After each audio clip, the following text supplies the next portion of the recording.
We are back at it. We're going to do ourselves some more copy for the 8th level Adventure Crystals on Mabar, which we will be publishing on the DMsGuild as soon as it's finished. So this is the book cover that we produced for said product. Give me a second here. I'm going to check my signal. Make sure. Give me a second here. Yeah, it sounds pretty good. Cool. Okay, great. If you follow me on Twitter, I've just posted that I am live on Twitter. So if you want to get those notifications along, I'm at Phil Kearney. Phil Kearney. I am Phil Kearney. Hi, I'm Phil Kearney. So I produce DMsGuild content for Eberron, Spelljammer. I modify and publish aspects of adventures as well as different mechanical systems. There's a link down below to the DMsGuild. It's got a slew of work that I've already produced in the past. You can read all that stuff cover to cover in the free previews just to get an idea of the kind of work that I produce. And now I'm producing adventures, and I'm really excited about that. So we're on episode 80 something at this point. The manuscript is going through edits right now, and when it's done with that, we'll have it back. We'll start dropping it into page layout production so we can space out the information that's in the adventure, so that people can start looking at that online as well. And give me a hot second here. We'll be up and running, and here's hoping. Okay, cool. That goes there, that's there, that's there. We'll push this back to here. Hello. So, bam. Okay, so here's the map that we've been working on. We're going to continue up with that. Here's the very simple black and white version for people to be able to print out for home use if they don't want to kill their printer with color demands. Here's how you break it up into 11 by 17 pages. We'll carve this up and drop it into a zip file so that people can just do the 20 pages lickety-split out of their printer. Otherwise, we have color production that we're working on right now. So when we last left off, we were adding muck to a puddle. I'm going to hide the grid in this instance just so that we have a clean view of what's going on with pixels. Meow, meow, meow, meow, meow. Meow, meow, meow. We've been spending a little bit of time off screen dinging up the water that's in all the graves. So we've still got maybe 30 some odd of those to do. We've been mucking about. I like how that one sits. This is what we're going to be doing. We're basically at this point looking at these puddles of water and improving the texture rendering that we've been working on. So good point. Thanks. We got 2 hours that we can chip. It's 6:06 right now. 20 minutes on the block. So we're going to see how far we can kick through content in 20 minutes and then switch gears to the next whatever. So we got a little bit of cloudiness going on with the work here. And I am assessing, I'm doing this internal assessment of how smoky versus how smooth do I need the texture of this fouled water. And so I mean, in one sense it's water, so it needs to be liquidy. So smooth, viscous makes a lot of sense, but at the same time, it is slowly corroding itself so that it crusts over. So having this smoky-like texture, smoky-ish texture, mush texture, kind of makes sense. Hold up real quick.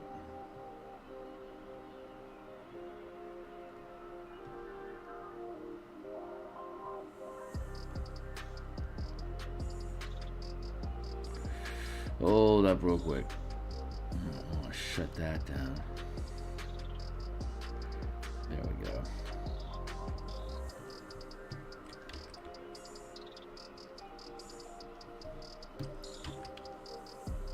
There. That's where that issue is coming from. Cool. If I see any more of those, I'll pick at them. But for now, this is easier. Should have just done this. Lesson learned. So yeah, we're just playing with texture right now, making things blend, trying to see like those little fingers there. There should probably go. But like those little pock marks, those are probably fine. But like these, I probably want to blend that in. Up that to what? 70? Yeah, 70%. That's a good strong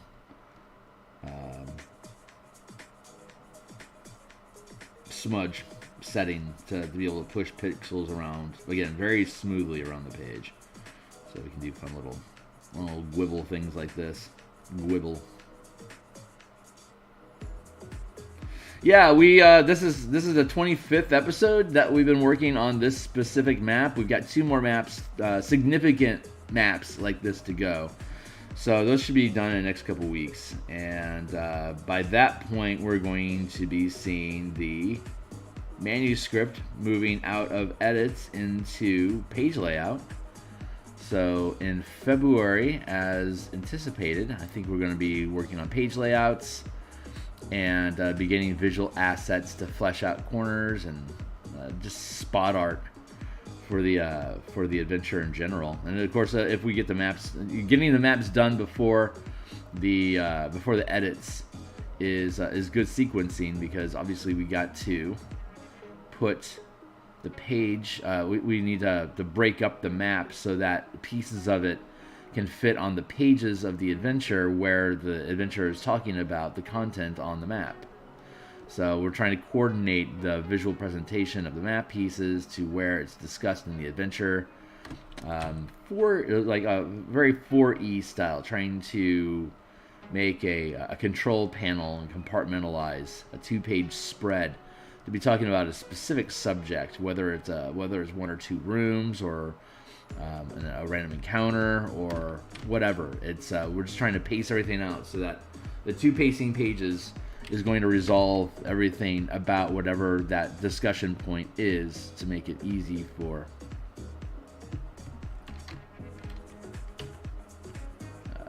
DMs to look at the page and know everything that's going on with it in that area.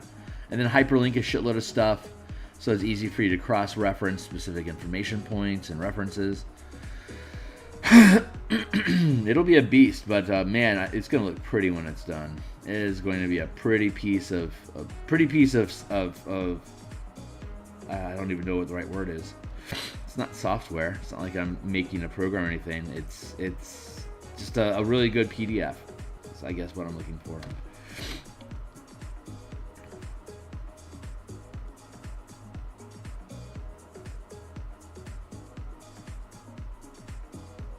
But yeah, I like Eberron. It is my go-to campaign setting at my own home table. Has been for decades.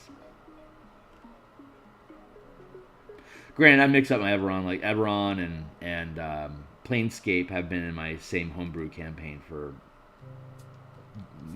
since Eberron's come out, basically like 20 years. 15 years maybe. I'm not sure how long Eberron's been around at this point. Came out in 3rd edition. It was part of a DMsGuild, a D&D DMs call out, build us a world and we'll publish it campaign, like PR campaign, and they landed with Keith, and freaking cool.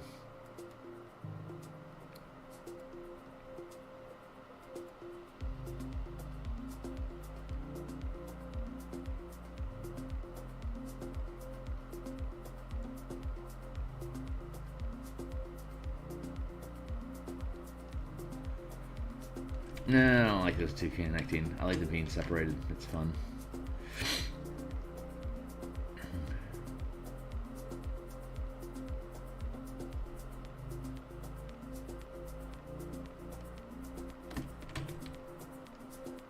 Yeah, the problem with these little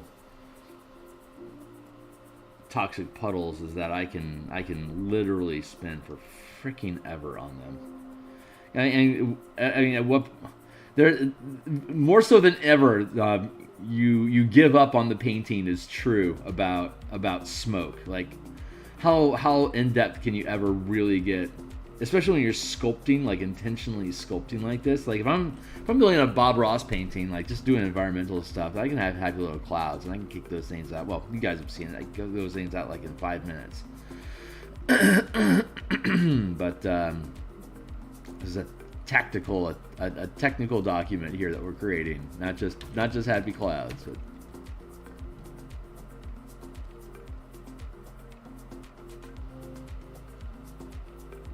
I don't know. Can you be difficult terrain and happy at the same time? I mean, can you really? Can happy terrain really be difficult? I guess.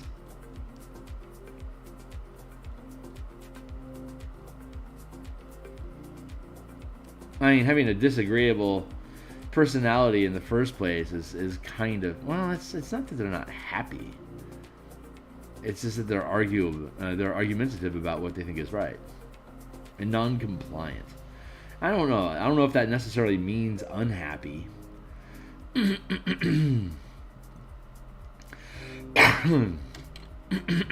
agreeable people are unhappy just as much. It's just that they are less inclined to share that they're unhappy. That is not their strategy. God, I love how that fades in like that. That's so great. We'll do like that. And then we're going to walk away from this puddle. We'll go play somewhere else. Play in someone else's puddle.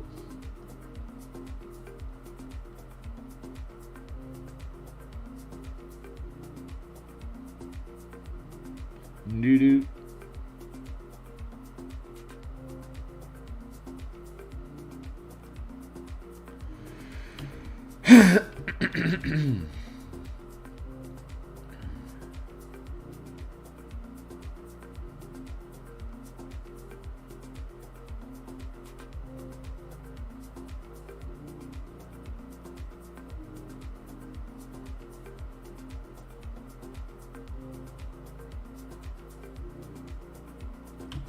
Nice. Okay, I'm happy with that. And let's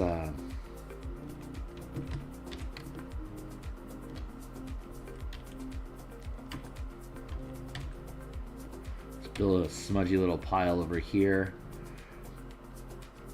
We're using the lines that are coming down from the soil. These lines here to inform us where we want to have these bubbles in the puddle sort of originate from. Excuse me. Apparently it's coffee time.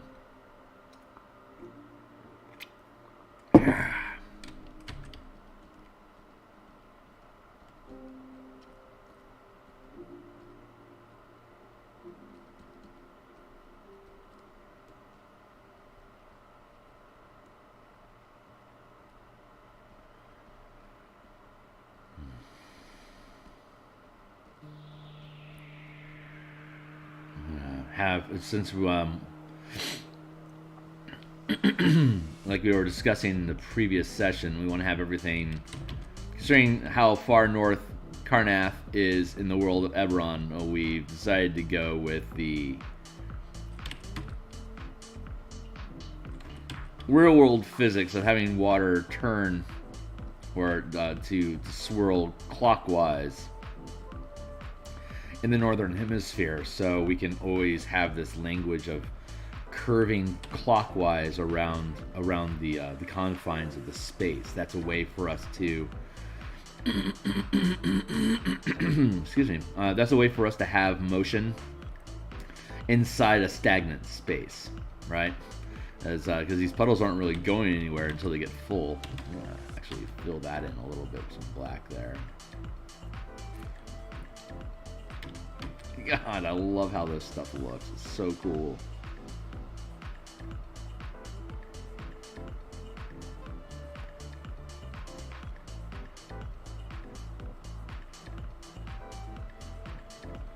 Yeah, what just a joyful piece. Hey, yeah, we're on the 25th episode of just this map alone, and like 84 or something like that for the entire series. You're welcome to watch them all from the beginning, and honestly, the liking and subscribing is the best thing we can do for the channel right now, because YouTube needs to get some human assistance and understanding that this is something that is worth pushing out for other people to take a look at. That the stream itself in general, the development and the artwork and the cartography and the layouts and the design time that we spend on this, it's a long form effort, and just showing how TTRPG products in general get developed. So liking and subscribing, checking out some of the other playlists that I have, like the artwork for the Elemental Key book that we published on DMsGuild last year, the Martial Powers stream that we have every Monday lunchtime, that is getting close to being done. The first draft is almost done. The Spelljammer Combat and Exploration product, that the supplement that we've been producing, that's almost done with edits as well, and we've been doing the cartography for the Zaraxis conversion. There's been a lot of stuff we've been messing around with, man, and so it all takes a lot of hours of logging, getting the production done. That's kind of the mission of the channel, is to log time in the production of stuff, so folks, so that folks can see like what kind of work goes into producing these things. But beyond that, like I had forgotten how to paint a texture. So me having done a live stream of that texture allows me to go to go back and visit it. It's like, oh yeah, I remember how to do that now. I'm gonna stay away from these little graveyards, because these are little things that I can just like do in 2 or 3 minutes a piece. I think for this long form stream that we're on right now, I think I'm gonna finish up this little puddle down here, and then we'll move on to the next puddle.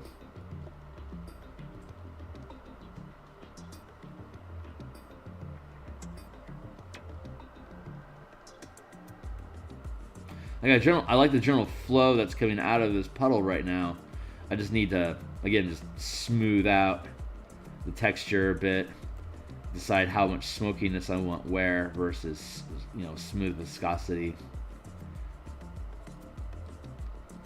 And I think here I'm just going to work until I can get out here. So just this area pushed out to there. So if we keep moving forward with little chunks like that, we should be able to move around the map, the full map, and keep pushing the same level of quality among all puddles and not lose any conforming visuals. So the problem I have when I do big projects is I tend to evolve my style in the middle of the work.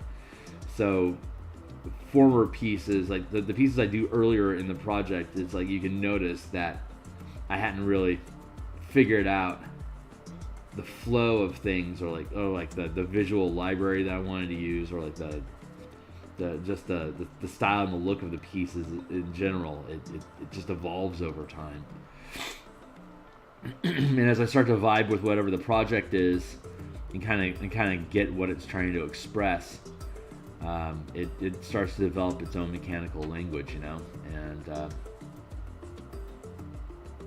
as that process continues to evolve, the earlier works where I hadn't locked down that narrative feeling, they suffer from that lack of time. But just because they're early in the project doesn't mean that they should lose out. So I'm trying to push all these things together at the same time, so that as the style evolves, I don't have to backtrack and lose effort from previous pixel pushing. Because I figured out a better way to push pixels doesn't mean that the former pixels that got pushed were pushed into the wrong place.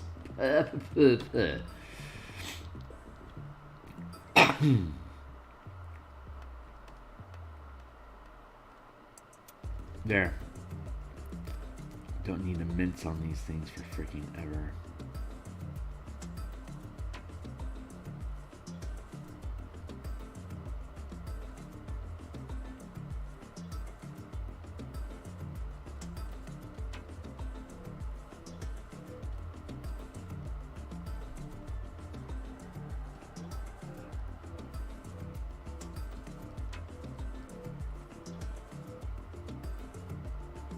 like the clockwise counterclockwise thing doesn't really matter much in these little tributaries, because they're all just going to channel out to wherever they can go. Hey Hornetico, man, it's great to see you, dude.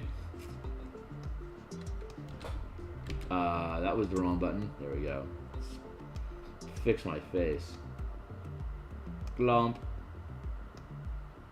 Glomp. Yeah, that's I was at first questioning the style of just doing these lines that ran down from the top side, but I think they're actually doing a good job feeding the paths that we have going there. So like these lines become informative. Like if a DM for some reason needed to know where the runoff is coming from these structures, it's becoming self-evident, I believe. But it's a subtle detail, but the scope of the project allows for it, and I just got to make sure I keep everything running in the same direction to keep that information about where things are flowing to. Like, just tiny little subtle details can really just it provides passive information, you know? Excuse me, eye smudgeons.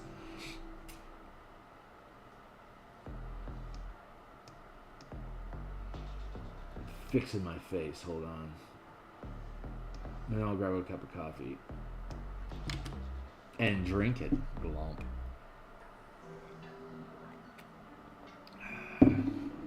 Which is the real strength about being able to do the cartography and the illustrations for the project that you're constructing in the first place. So you can build that common language. Like you can,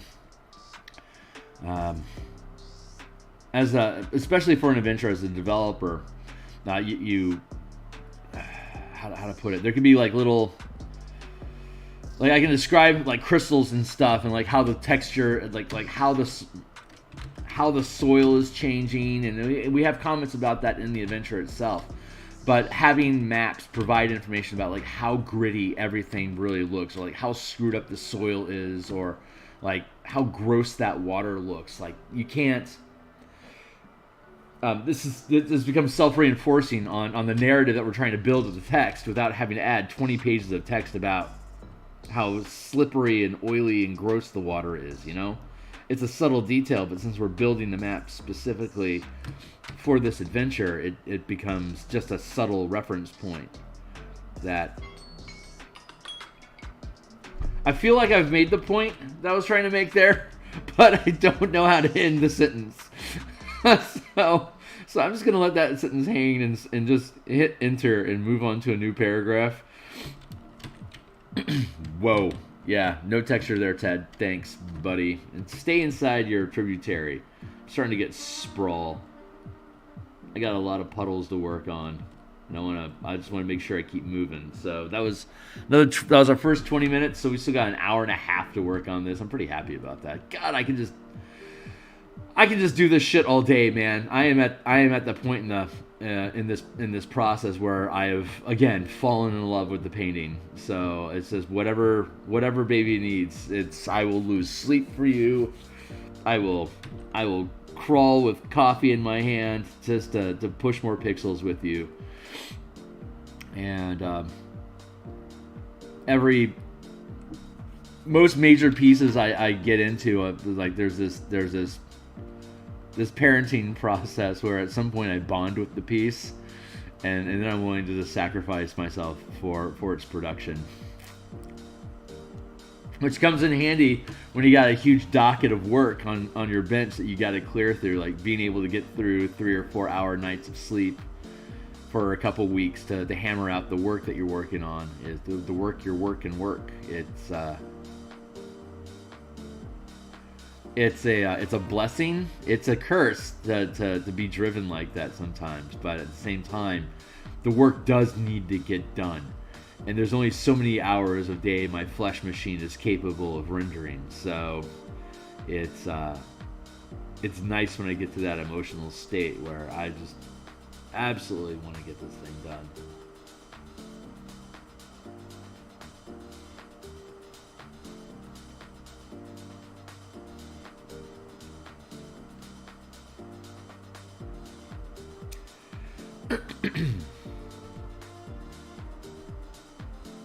At some point, I need to call this section just resolved and move on, and I'm almost at that point, but I'm just being a little nitpicky. I can always come back through the entire work again and nitpick through the whole thing again, but trying to onesie dunsy here.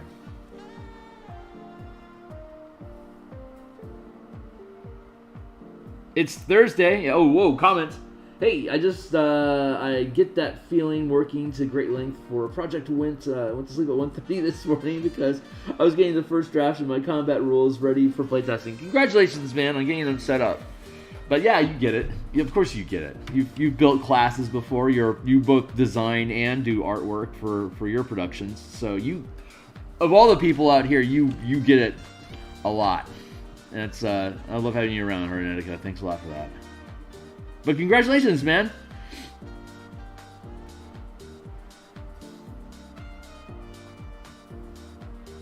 That is a hurdle. I got the first 70 pages of the Spelljammer Combat and Exploration edits back, and I've been spending time in off stream and working on that.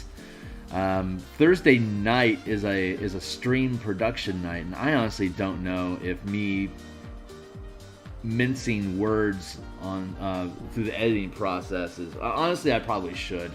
So I'm trying to chronicle like the process of building it. Like I keep claiming, like this is watch how a TTRPG PDF gets built. And honestly, me reviewing and editing edits is probably a part of the process that should be streamed. So I'll be doing some of that tonight.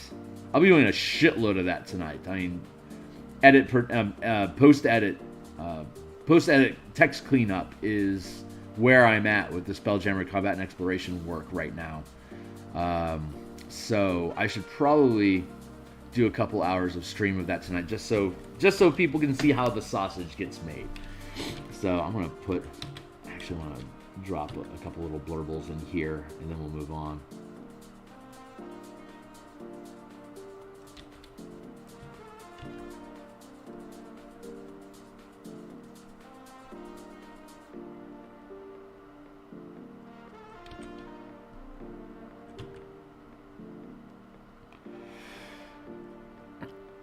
Just these little bits to break up the block of blue a little bit, and to get away. I don't want it to look.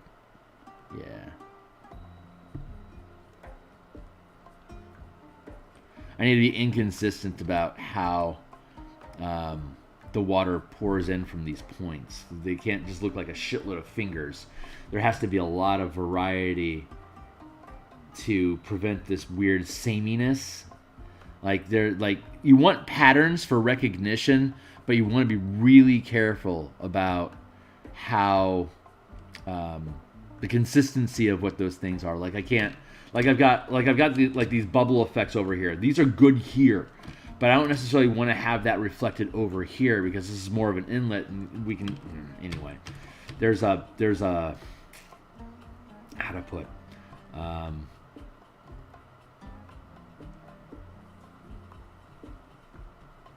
What's the words I'm looking for? Give me a second, I'll find them.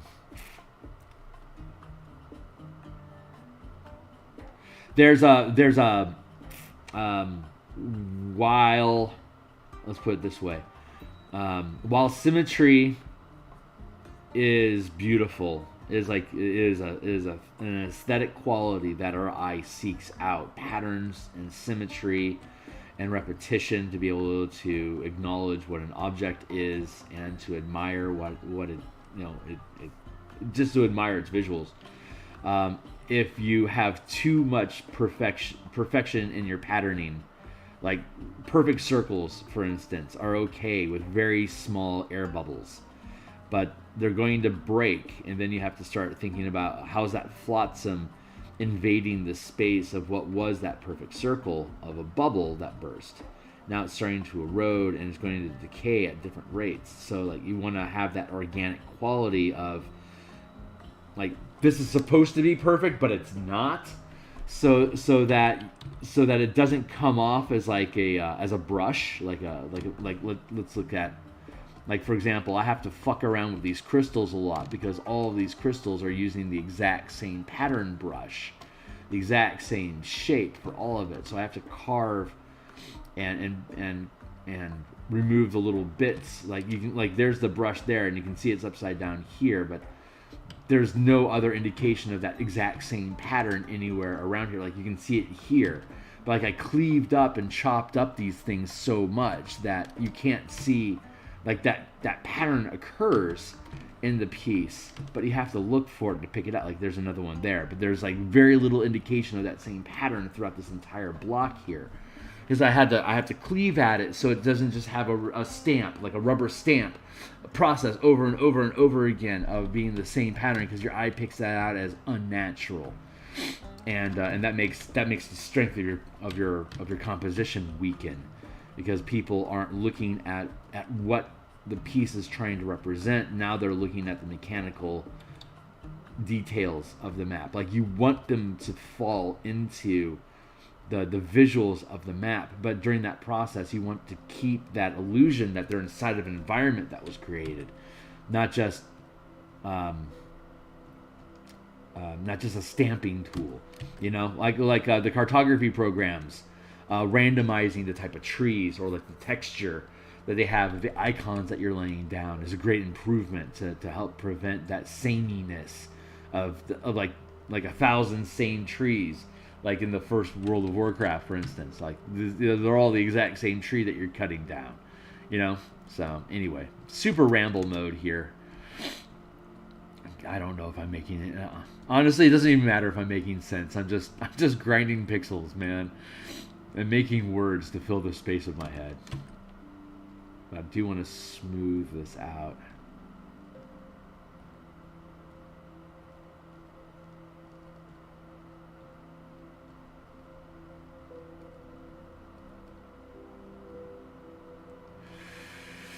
Ramble, ramble, ramble. Don't mind me.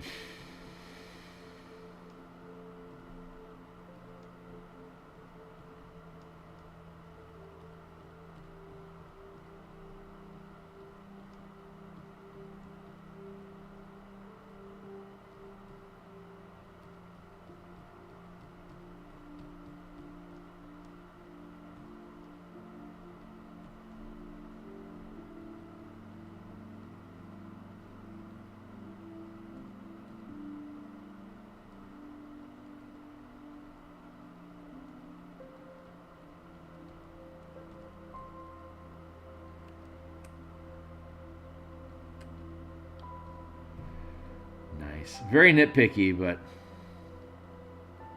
gotta love the results.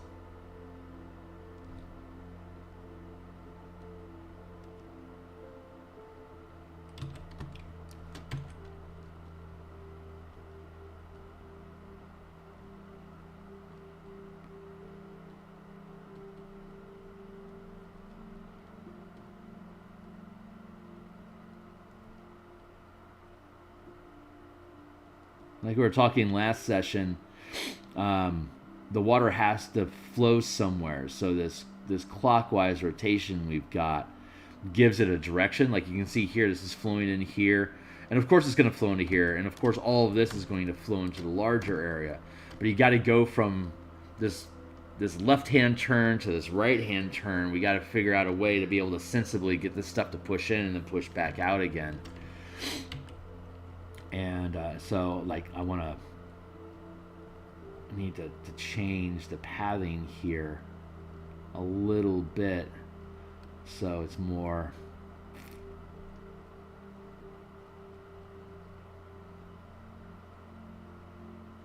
of a direct flow like that.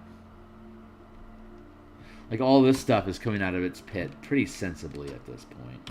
Pretty happy how this is all coming together here.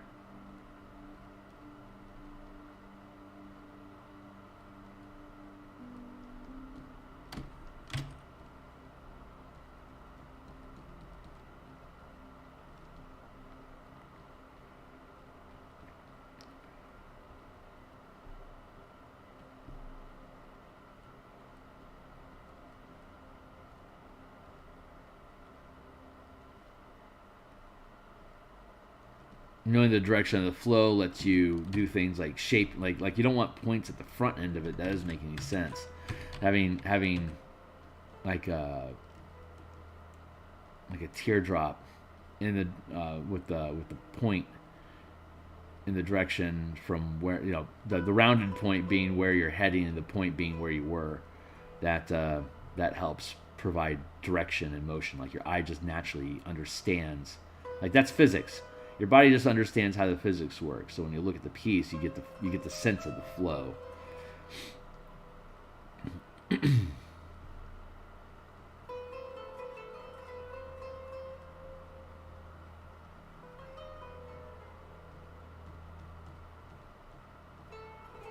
So tapering this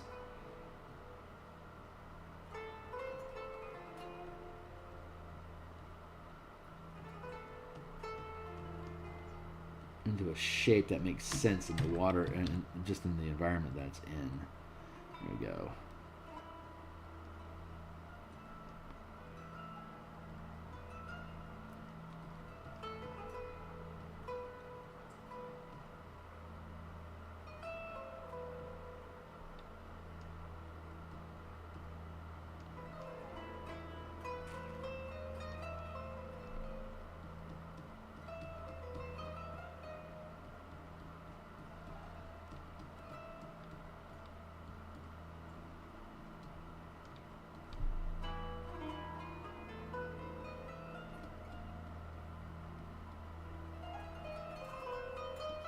I think this is the last little blurble I need over here for this area to be done. I mean, I can always come back and waste another 4 hours on this if I wanted to. I don't want to. This really is a great example of investment, of like how much time am I willing to invest on it to be perfect, versus I've got 200 more of these to do, so hurry the hell up. You know? So it's a challenge. It's a wonderful challenge. But let's look at our grid map. Grid. Yeah, see, that's like, I don't need to be, this is what, 135%. I don't really need to be more than 135% ever on this piece. Like that is a super close look at where your characters would be sitting inside that 5 foot square. It's like, yeah, here we are zooming in like a fool. It's just this level of resolution, like this 235% where I'm at right now. Like there's no reason for me to ever get closer. That's actually closer than I need. It's 186% zoom right here. That's probably, this seems to be where I've been comfortably operating in this process, and it does not need to be closer than this. This is Jesus, look at this mess over here. I gotta clean this crap up.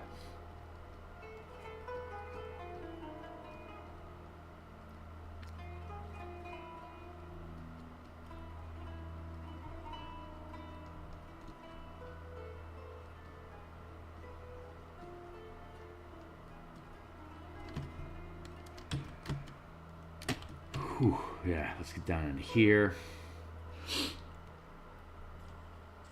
Honestly, aiming above 150% seems excessive. About 150% zoom. Fair enough. I can never tell how well you guys can see. I've got atrocious vision. One of the side effects of not having any cones in your eye, aside from not seeing color, is not having resolution machinery. Like my firmware doesn't change resolution. So like when I look at, like if I can see something and I want to look at it more closely, I can't just like look at it and then I can like pay more attention to it so I can like zoom in on it. It is stuck where it's at, and I can't just look at something and get a better view of it. I have to physically walk over to it. As I understand it, most people, like when they look at a tree, it's like, that's a tree. But when you like look at the tree, like you can zoom in on some of the details of it. Like your eye has the ability to do that, if I understand correctly. But I don't. So it's difficult for me to really grok at what point does your pixel resolution break down inside of your eye. That it doesn't make any difference. But Here you're telling me 150%. So I appreciate that. Thank you. It's a constant challenge to me, like how much detail do I need in my work? And sometimes I can go back and it's like, that was a little too loose. Or like this piece is a lot more detailed than it ended up needing to be. So like it's just understanding how little I can get away with versus how much do I actually need to do. That is a constant challenge for me.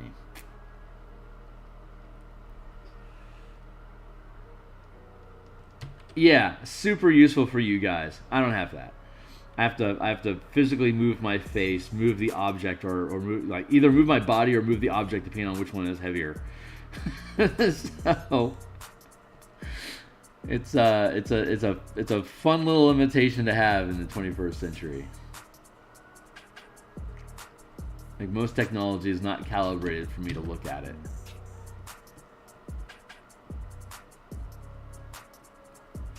One of the I guess a hidden perk of that limitation is that I tend to keep my phone screen pretty clean. I have to get my face too close to it. I have smelled dirty phones before, and boy is that gross. Keep your phone clean. Just seriously, just wipe it down every day or so.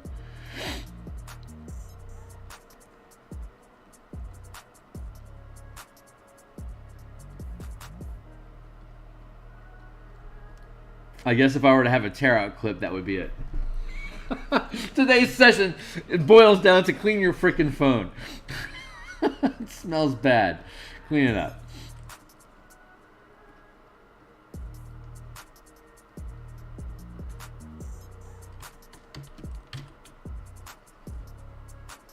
Just want to blur that down so it's smooth.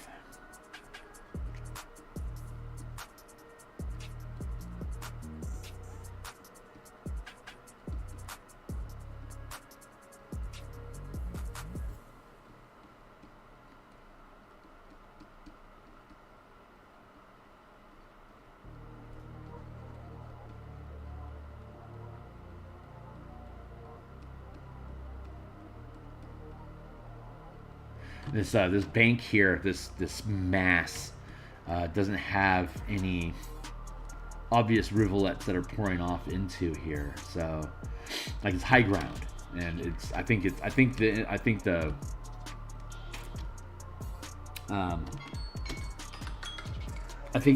general terrain and the way we have like things knocked down, I think it's done a good job of being able to frame these things as like high ground. So it makes sense that I don't have so much water pouring into this particular curve, but that it's shaping how the water from other tributaries are, how it's shaping their flow into the general environment.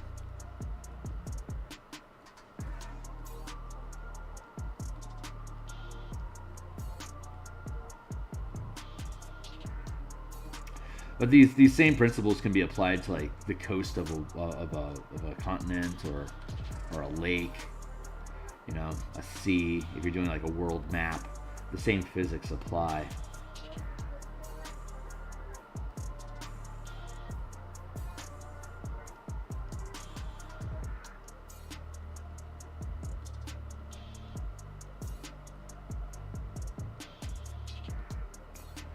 I'm just gonna let that one fade out like that.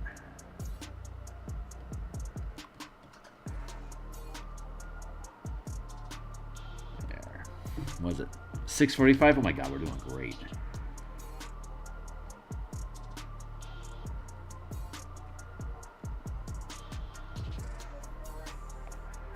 I like how all that looks.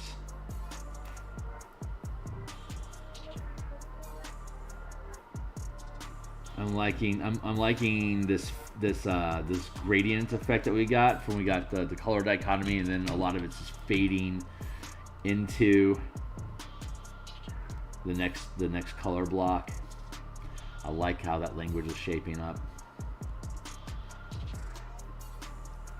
It's a fun cheaty way of getting out of like having to find a solution. Like, how is this water supposed to end up looking? It's like, well, just have it fade in.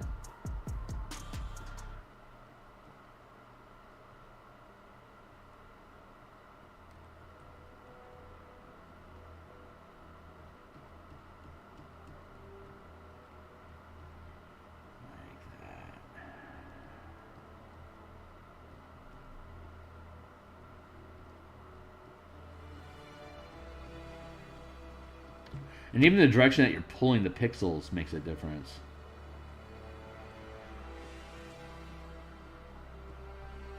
Especially if you're trying to make a smoother texture, like drawing from the source through the direction that you want to go to. That helps make sure that you're that's like that the eye picks up on the subtleties of the direction of the pixels. Like we're talking about like that teardrop effect informing the flow of water from the direction of the point towards the bubble. That's how you know direction with bubbles. And with that same teardrop, like how to put it, that teardrop is indicating momentum, and other pixels that you're pushing through the water space, like these pixels I'm pushing right now, is coming from this tributary here into the larger body mass. So I'm drawing from the point across the piece towards the exit. I'm trying to have all the language that we're using as I'm using the brush going from, in this instance, right to left, because the exit is to the left and the point of entry was to the right. So from right to left, as much of the pixels I can push, or if I'm going to go right to left, then make sure that it's still moving in that same direction. I can go back and forth like this to hem something down. But like I don't want to start like doing texture like this in the opposite direction, because you're breaking, you're cross hatching, so that disrupts the momentum of the water. So if you're trying to create something that's coarse or disruptive, you want to have contradictory line flow, as opposed to if you're having something that's like, you know, liquid or viscous or smooth or oily. You want to have all the pixels moving with the momentum of the piece. And that's a really small, subtle detail. But again, your eye understands the flow of these things and is looking for that natural physics of how does momentum work? How does gravity work? How does lines of erosion work? All these things are informing a pathway that the liquid is taking, that you're translating into this pushed pixel.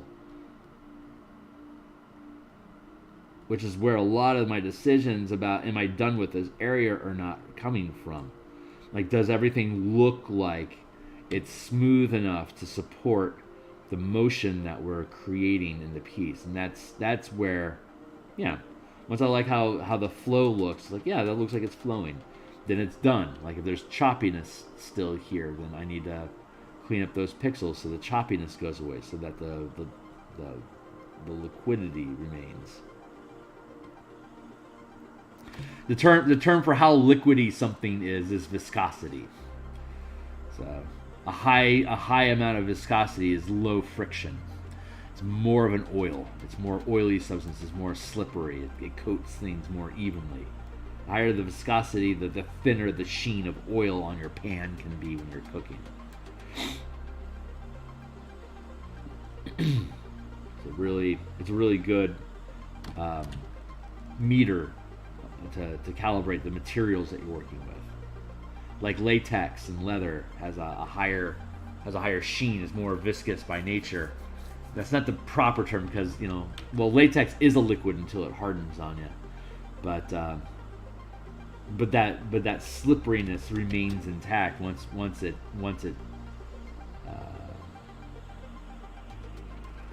I guess sets. I guess that's the term for latex. Is latex set? I want to say yes.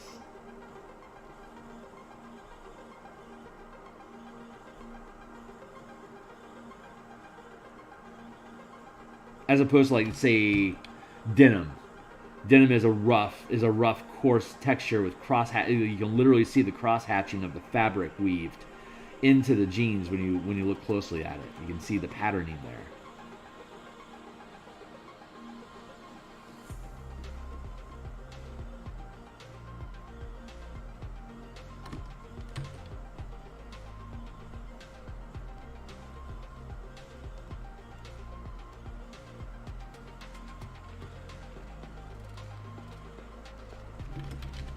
There.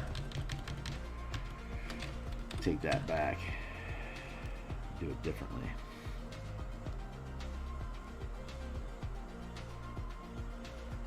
See, like this line, this curve I have going on here with this color pattern here informs the curve that I'm making the shape of this burst bubble. I want to have this. I want to have these lines be complementary in a smooth grade in a smooth curve together, so they look like they're part of the same flow. You know, part of the same momentum, the same flow. That's the right word. And then this smokiness in here, I can leave a little bit of it intact, but I want to make sure it's not too coarse.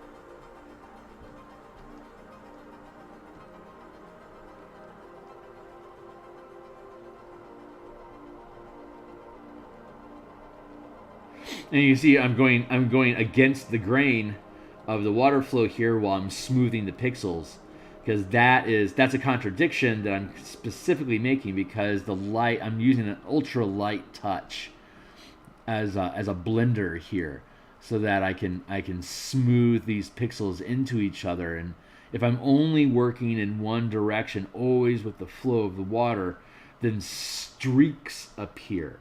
So you have to have a subtle amount of cross-hatching, as it were, to break up streaks so that they all blend together horizontally, as well as during the I guess, quote-unquote, vertical progression of the flow.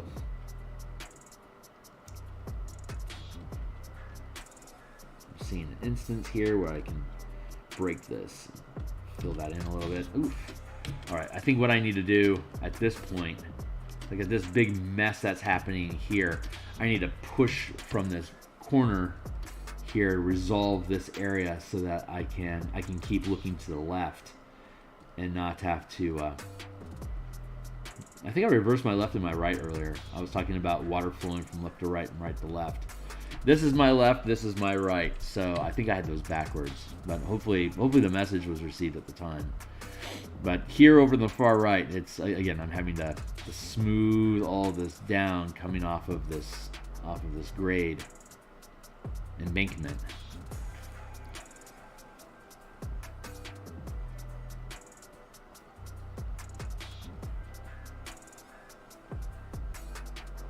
I'm okay with it being like a little choppy here at the edges, where the water hasn't.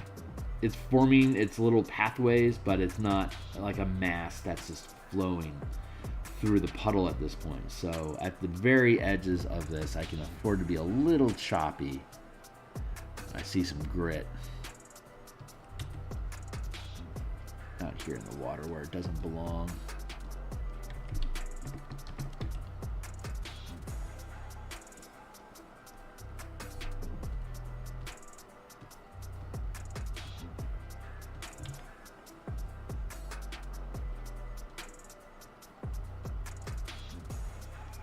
Clean up that chop a little bit.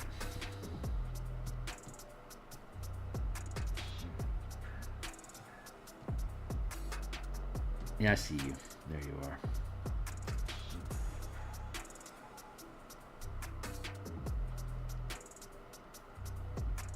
Just little imperfections I can clean up as I see them. There we go. Back at it. Nice. All right, much better. Sometimes I have grit on, because I have to put my face so close to my screen. Sometimes I get grit on my screen, and I don't know, is it actually physically on my monitor, or is it an artifact, a rogue pixel mark on the inside the document itself? And sometimes I just have to paw at my screen to see if I've got like some coffee grit on there or something.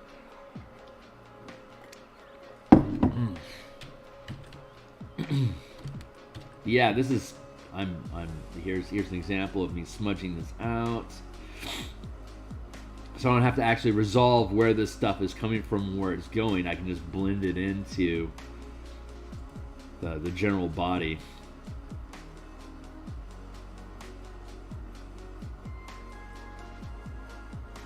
And I can create that gradient again by going against the grain to be able to smooth in those pixels from dark to light in the direction of the flow that I want.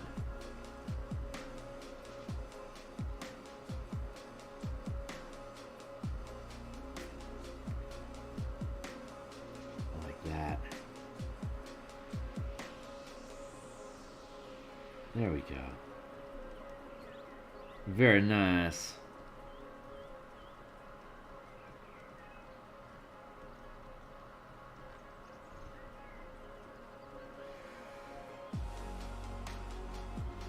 I see some more flaws here I can pick at, just to be the pickiest of nits. There we go. Happy. Okay, that's a good space there, so I can push out of that, and I'm okay. I want to clean up this grit over here.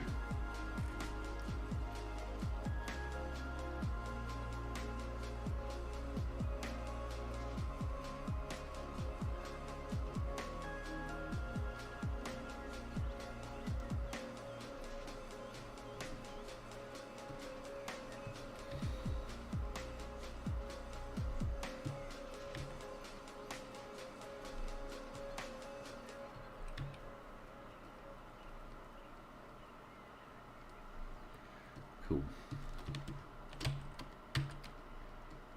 Now flow into here.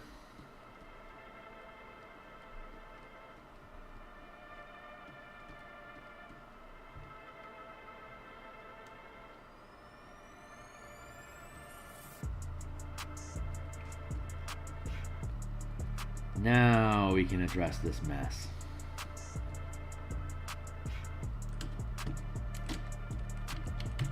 God, I like that layering a lot. I need to see what I can do to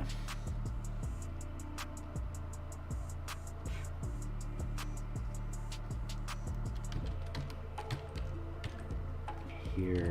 I'm gonna up my brush, push this a bit like this. I get curving up like this, that's contradictory to the general flow of the piece. It should be pushing down, not up. So I have to fix that curve. I think that is a nonsensical pattern there. Even this is a little nonsensical, so I'm going to break that up a bit like that.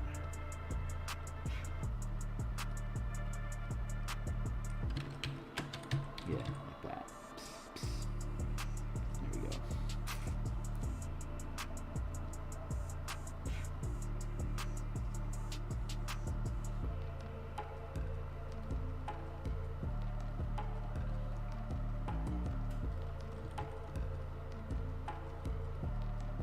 Nice.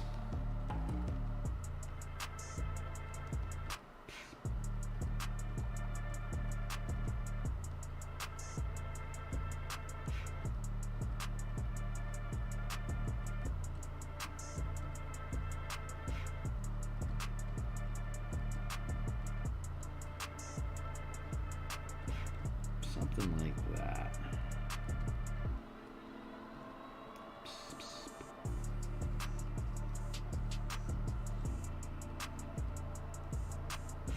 Oh God, I love that. That's so gorgeous.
Jazz.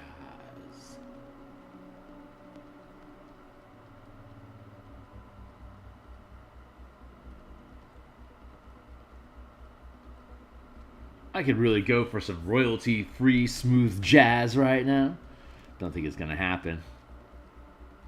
I know I've got some jazzy stuff in here. I just don't know the name of any of it, or where in the order it is. It's on randomized right now, so I don't even know where in the sequence we are of the epidemic stream that I've got listening here in the background.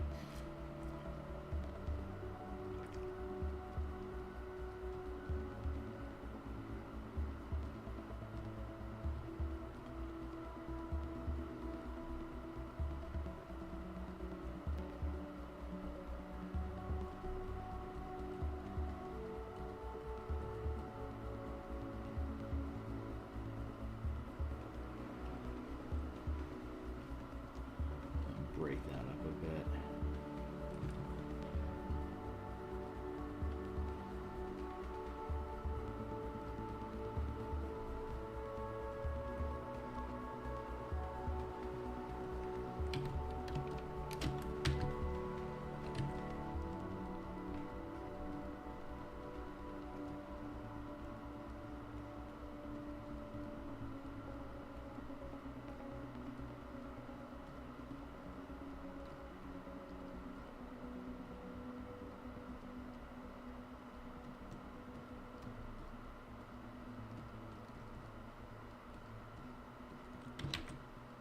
Meow.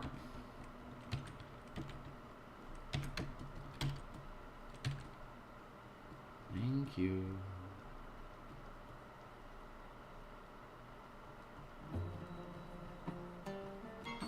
Hey, thank you for that timely timer. We still got almost an hour to go. This is freaking awesome. Holy crap. Can just fall through time forever doing this.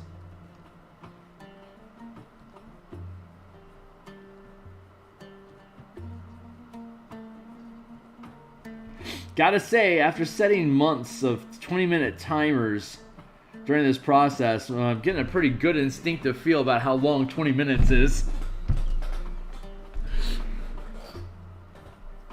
It's like watching chocolate be spread over toast. Hell yeah, man.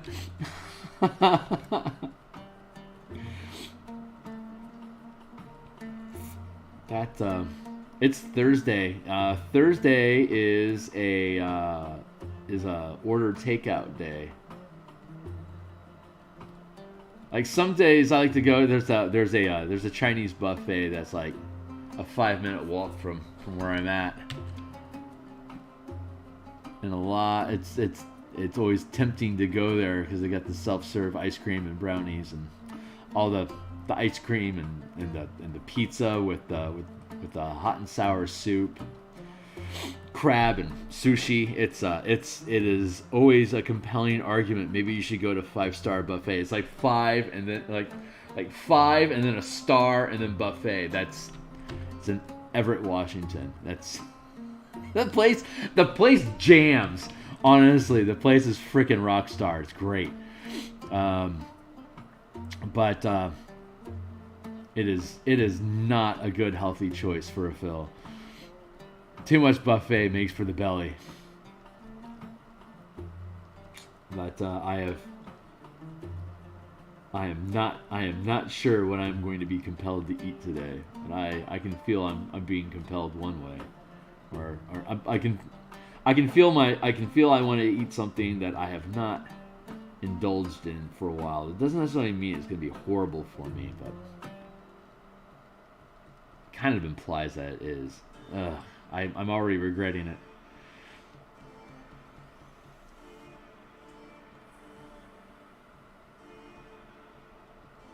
Trying to build in a sense of regret for foods that I know I shouldn't be eating. Like, I shouldn't be eating too much dairy. So me associating ice cream with toilet time. Like, yeah, that stuff's tasty, but toilet time, Kearney. Like, I need to build that. I need to build that association into myself so I can curb. Like Kit Kats, man. I've got a problem for Kit Kats. It's hard for me to say no, especially like a Halloween, like a little fun-sized. Oh my god, give me a Kit Kat. Let me just get done eating a chocolate bag. Go on. So toasted bread spread has been on my mind. Man, Nutella for days, dude.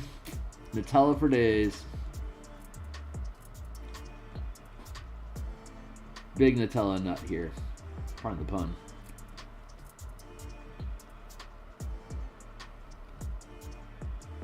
There we go. This is starting to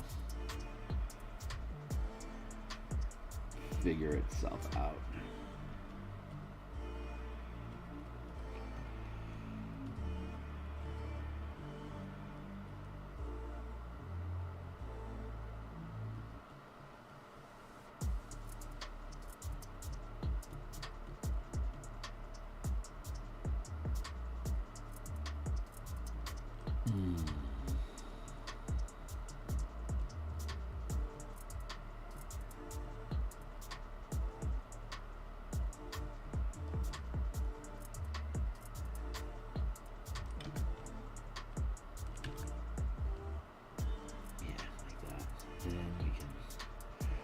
This flow here. I'm gonna have to scale out here for a second to get an eye at the bigger picture.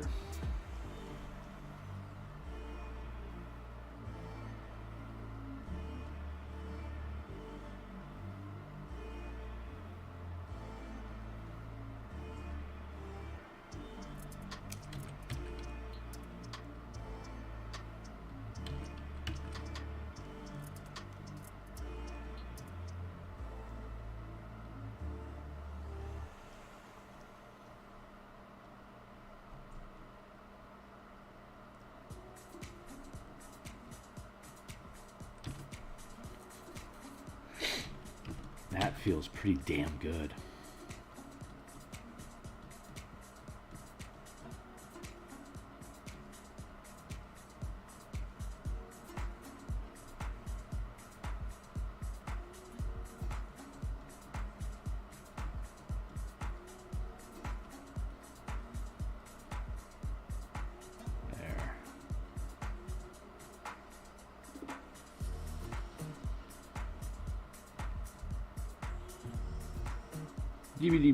Do.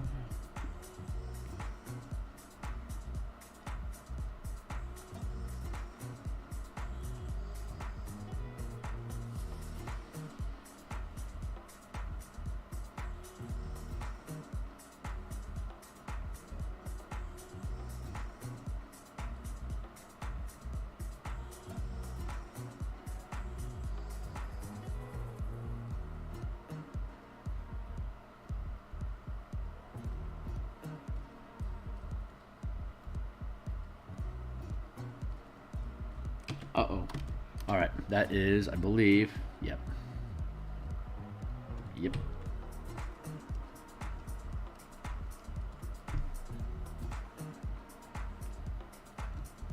Good.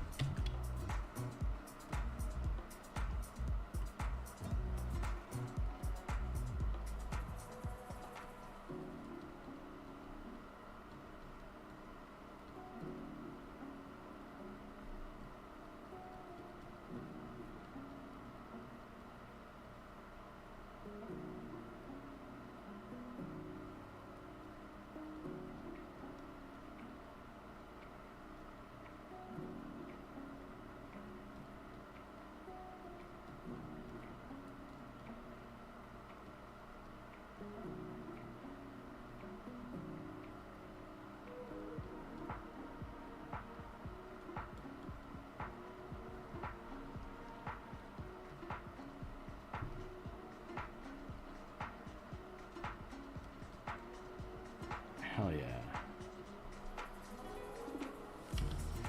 There, oh my god, that's looking great. Holy crap.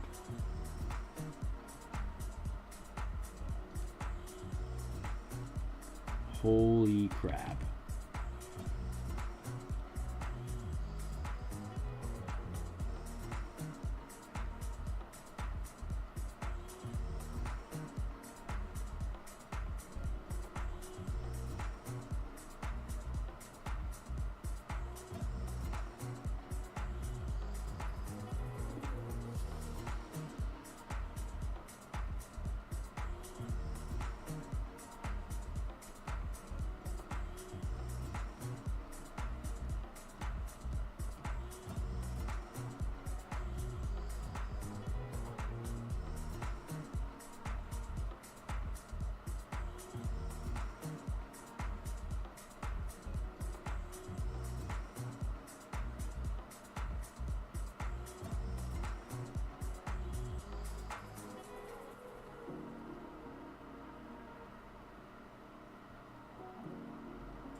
There we go. Happy with that. Very, very small, insignificant detail here, but I just wanted to get it right. Get that little, just a little gradient going on inside here. It's like super unimportant, I'm sure. And it just feels like the right little bit there. Oh my god, I love that. Cool, so we're gonna be able to get this done. Just get this flow going in here. Such a mess. I love it. I love how sloppy it is, but I wanna, again, I gotta clean it up to make sure it sits pretty, but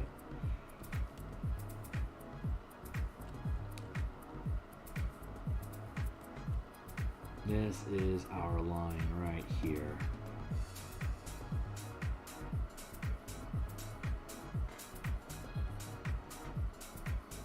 Beyond here, there be monsters.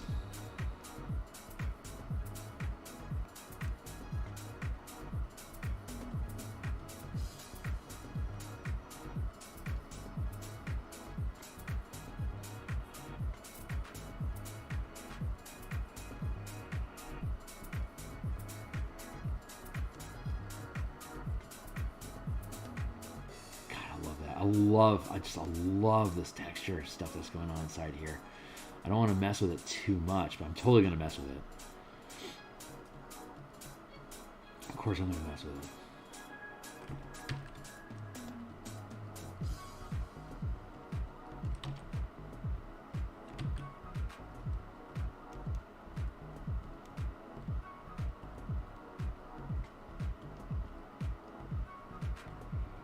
There, like that.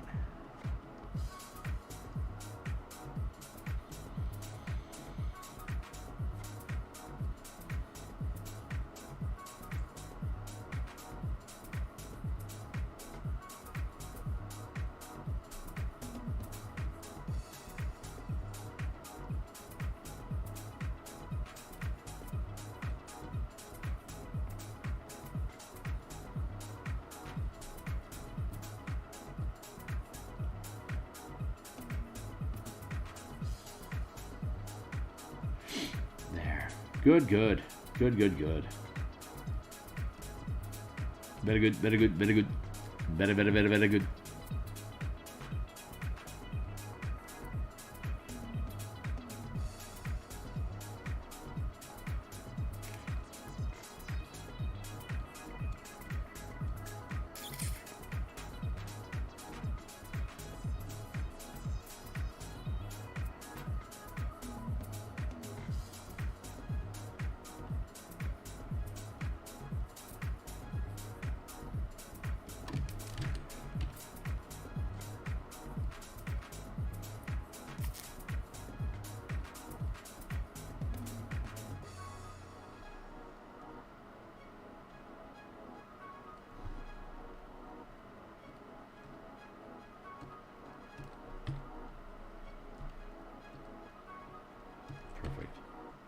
Perfect.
There we go.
Save.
Coffee time.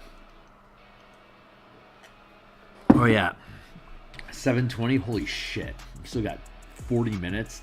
God, time just keeps. Oh, I love it. I love how long, like when you fall into pixel space, I love how slow time gets. Just, hold on, I gotta fix my pillow, and I need a little bit more coffee. Oops, and I've got a chair. I've got a nice little pad pillow that I use for my chair. I've got, and you can't see it through the screen. I've got a heating pad that I keep on low so my back stays warm. And I got a pot of coffee over here. So I could not ask for a better production environment. Oh, man, blessed be. Back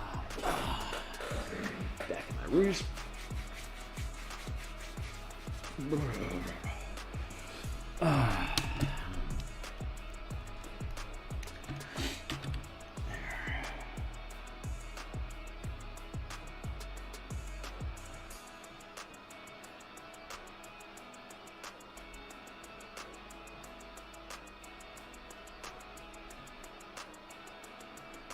This organic stuff is easy for me to punch in shitload.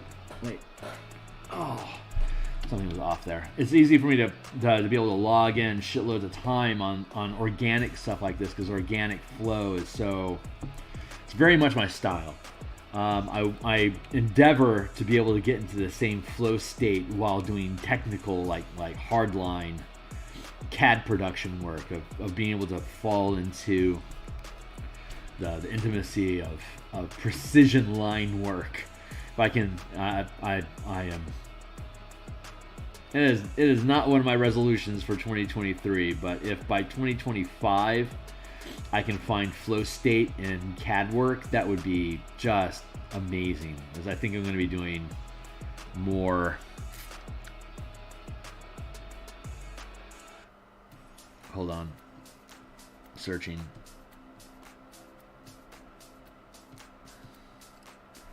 Oh, that's what that is. That's a water thing.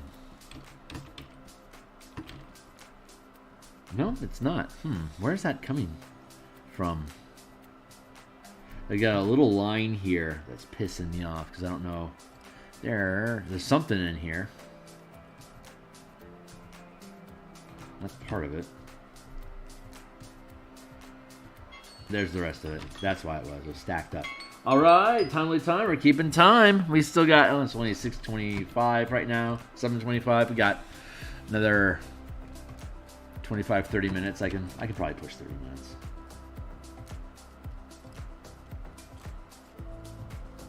There, much better now.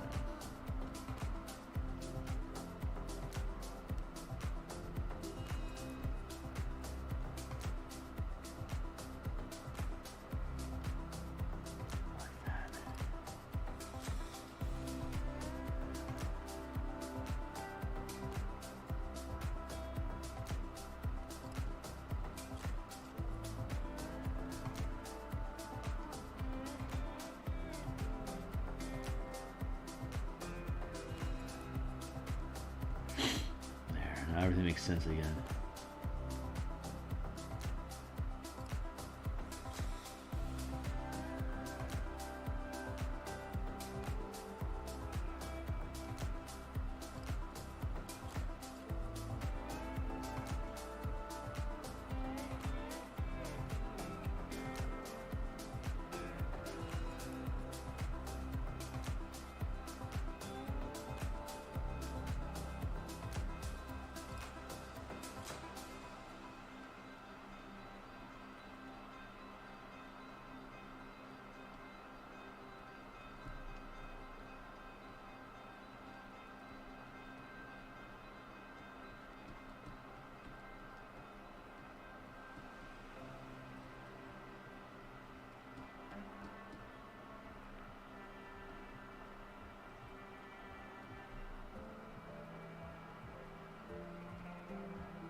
So the style of cartography that we have here, it's the line art is over the color. So the line art is always going to provide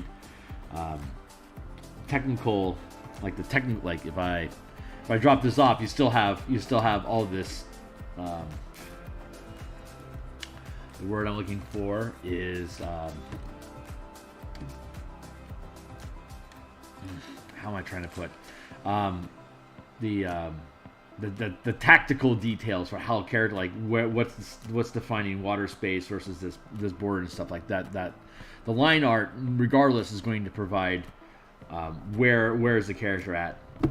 I don't know the right words to use. When we drop in the color's underneath the line art. So I'm thinking when I start developing the interior art and spot art and character art and all those bits, I'm thinking I'm going to go with a line over color style as well. That's where I'm at right now. I don't know if it's going to change, but currently my gut is telling me that I'm going to like a more comic book sort of illustration. I'm not going to go for a hard painting style. Like I want the line art to exist in the character and environment and item, like all the spot art, all the illustrations. I think I want to go less painterly and more color sketch. It's where my gut's at right now. I'm not sure if that's going to settle, but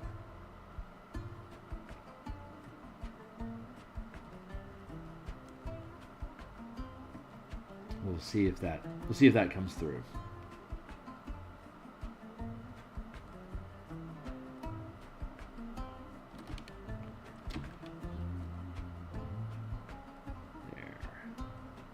Okay, well, we have resolved that portion. Boy, am I happy with that. Okay, great. So that part is done. We can go up here. We can work on this little tributary here. Get this whole block resolved. And then we'll move on to another puddle. Do the same thing there. Ad nauseum.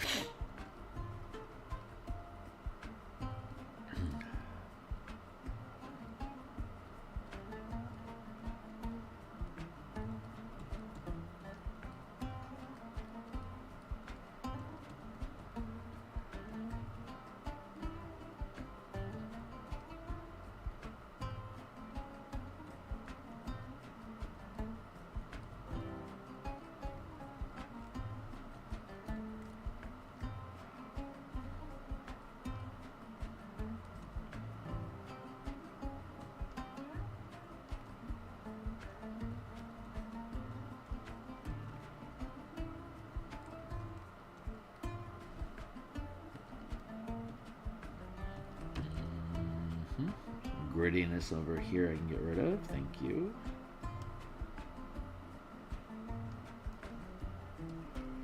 Grit. Alright, that's feeling pretty good.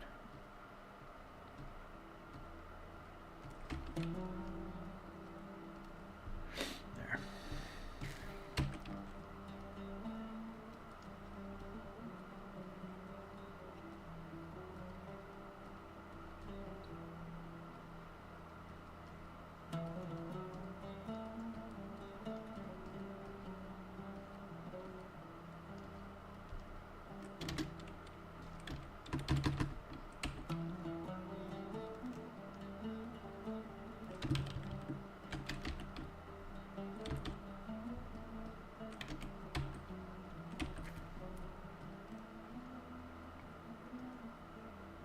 That's good.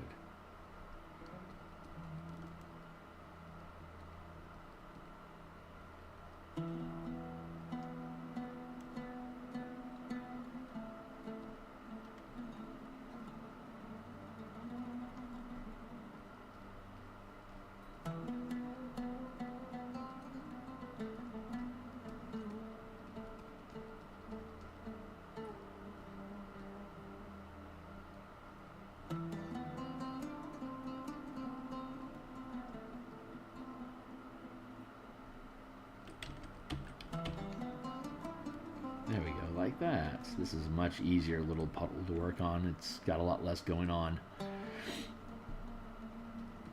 Much calmer over here, it would seem. Like that.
then it just dumps into the larger flow. Blump. There you go. Into the sea.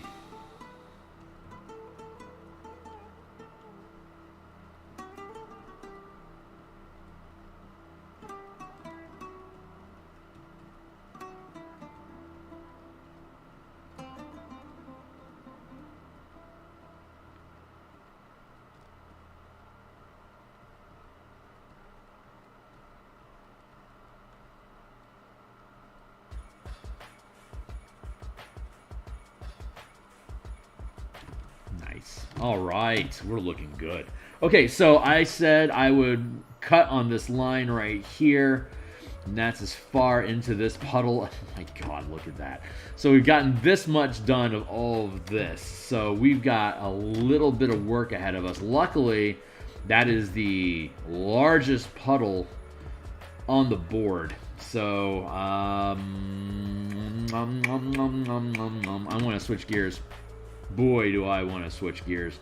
I don't want to dive too deep into the large mess of all of this. God, that's gonna be fucking fun to play with. I want to work all these edges and resolve all that so that I'm slowly, again, winding my way in, and I'm trying to work clockwise into this mess so that when I finish this circuit along the edges here, you know, I can do.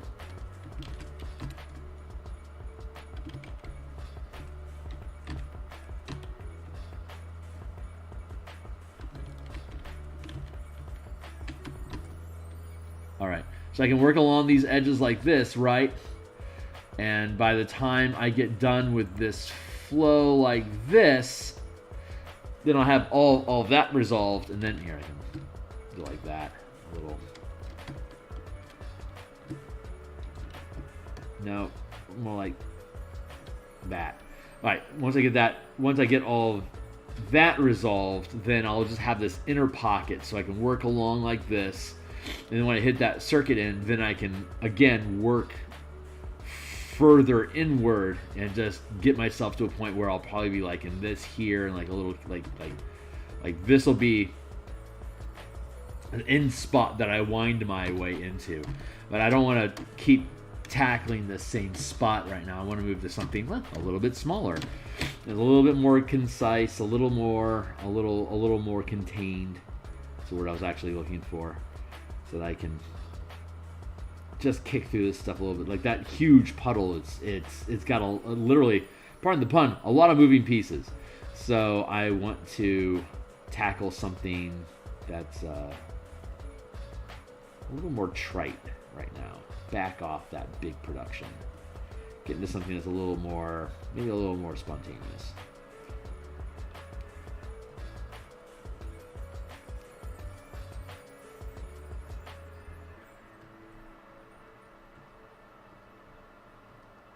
A little more carefree over here.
Something like that.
Loo.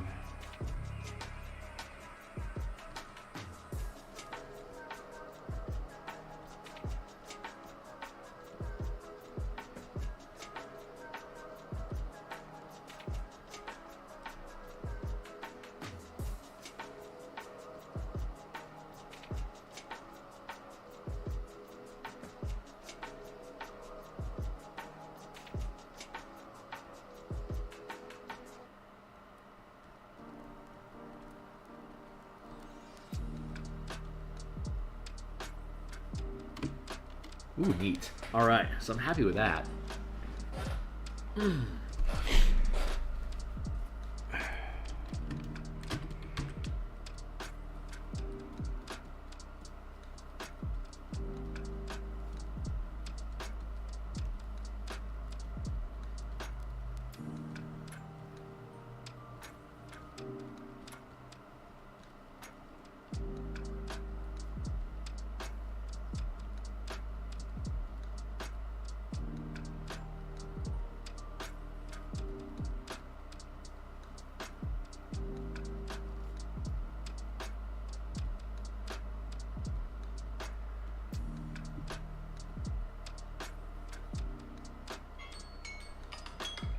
How are we looking on time? 7:45. So I'm going to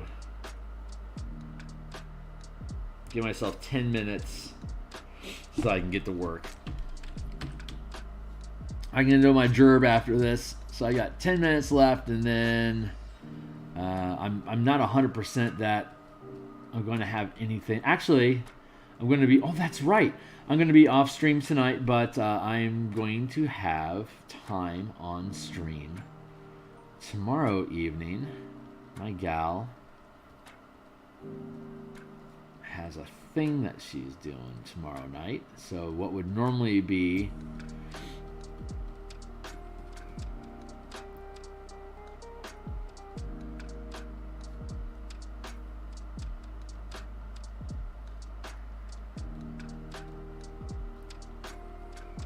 Yeah, I don't know if I'm going to be on stream tonight or not, but I believe I'm going to be on stream tomorrow evening for a couple hours.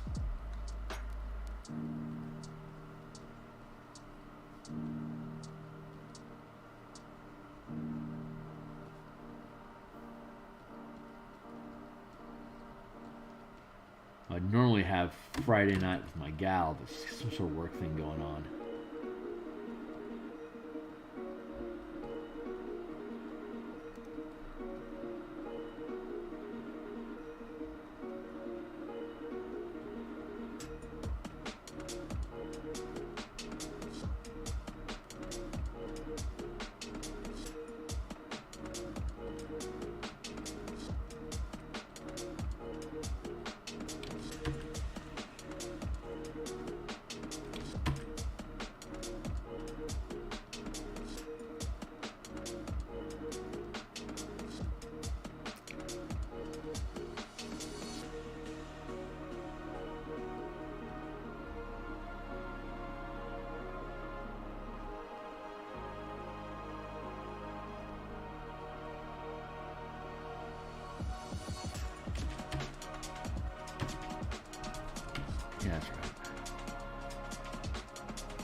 What are you all about? Way out here in the middle of nothing. Thank you.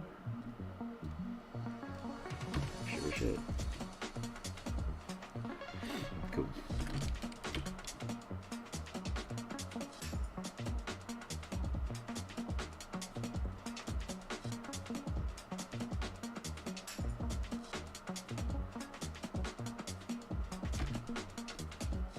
Let's drop down to a 40%.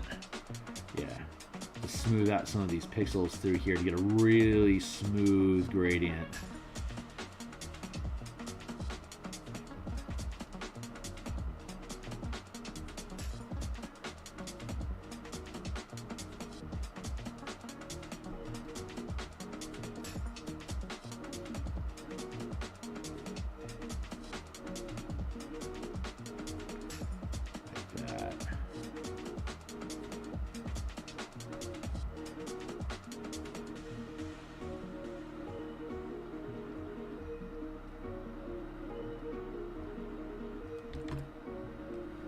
And then back at the 70.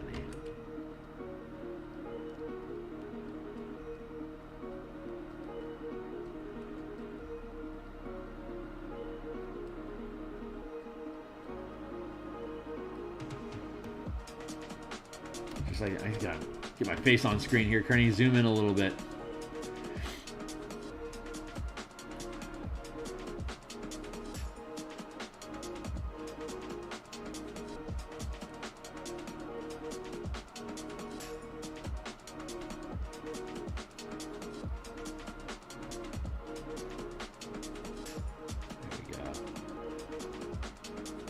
Drop that back down to 40.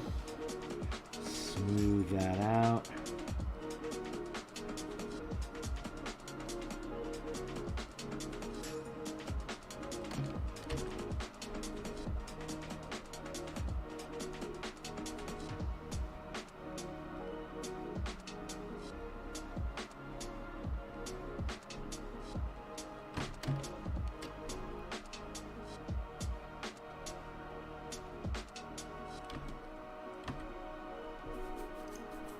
Nice. Stay along the. I'm gonna stay along the periphery here.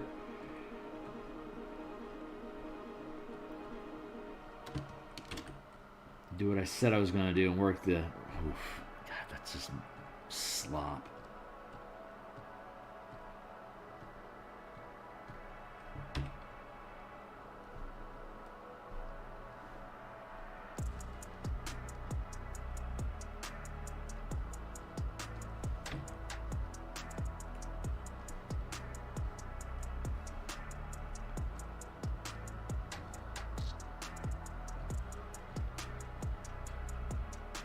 I see you.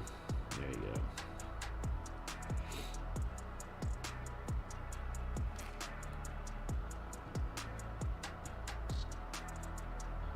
Good. There we go. Smooth.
I like that break beat there. That was nice.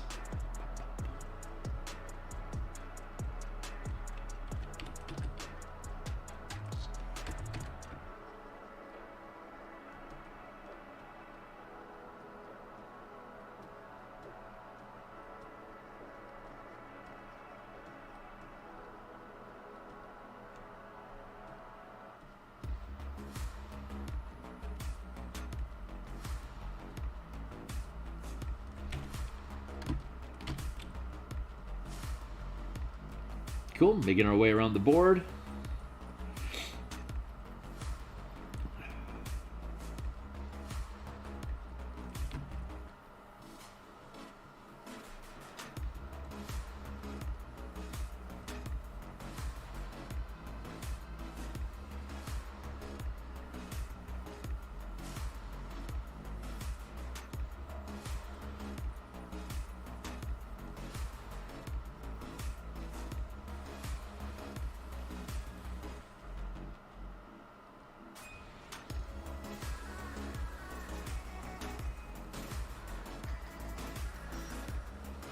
That feels like the right way to do.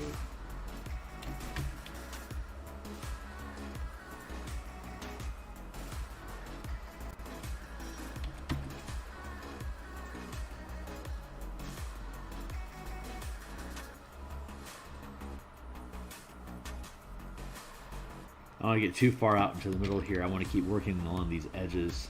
Just the more I can stay close to shore here on this first pass, so I can see how the water is being pushed from the shore, from the embankments into the larger puddle, the more we're going to be able to swirl this thing effectively. Oh shit, that's it. I'm out of time. Oh, we'll see.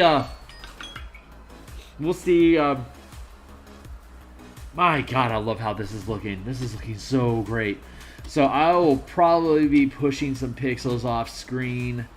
I reckon we've got all these things are all figured out. So I'm happy with how all of these little graves are sitting independently down in here. I spent time working on all of these, getting these little blurbly bits people can stare at forever if they want to when they get the map.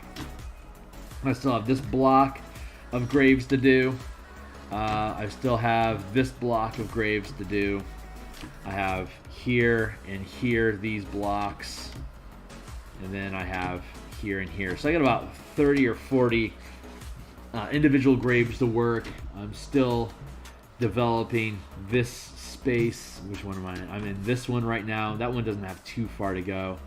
This one's a hot mess. I need to work on that one for a while.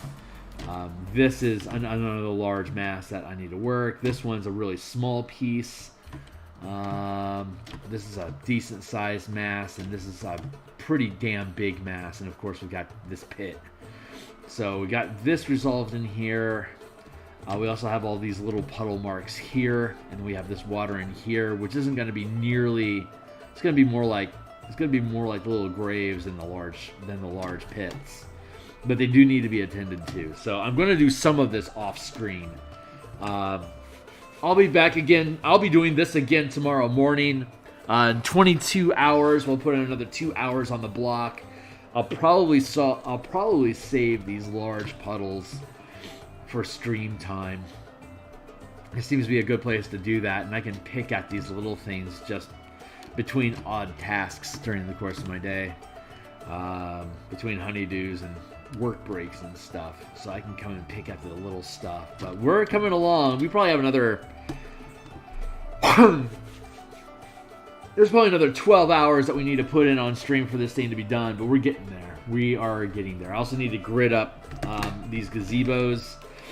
The gazebos need grit on them. None of them have grit so far, so well, this one's mostly buried, but it needs grit. I need to grit the inside, like texture the inside of this, as well as mess up these sarcophagi a little bit.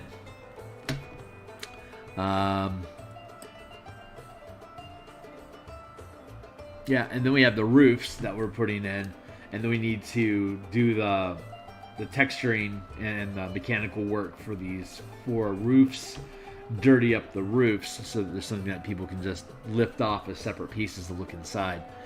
So we need to build those out proper. But yeah, man, this thing's coming along. This is going to be... this is by far this is a huge freaking map. The underground map is also really large, but it doesn't... a lot of its rendering space, like a lot of its space is black, like walls that you don't... obstacles that you can't penetrate. So I don't need to do... like all of it, this entire map is interactive. So it is an intense amount of labor, but it is the largest piece. Well, that's not true. The village is also this big, but the village isn't as technical because it's like grass and a lot less structure. So this is a bear. Boy, it's fun doing it. So that's it for the day. I got to get out of here. Thanks for participating, showing up. If you're new to the stream, hey, like and subscribe. Check out my other playlists. I need subscribers and I need hours of content viewed. So if you just click in to stick around and check it out, and drop me a hey down in the comments if you don't show up here live, and I'll see you guys if not sooner, 22 hours. So catch you guys then.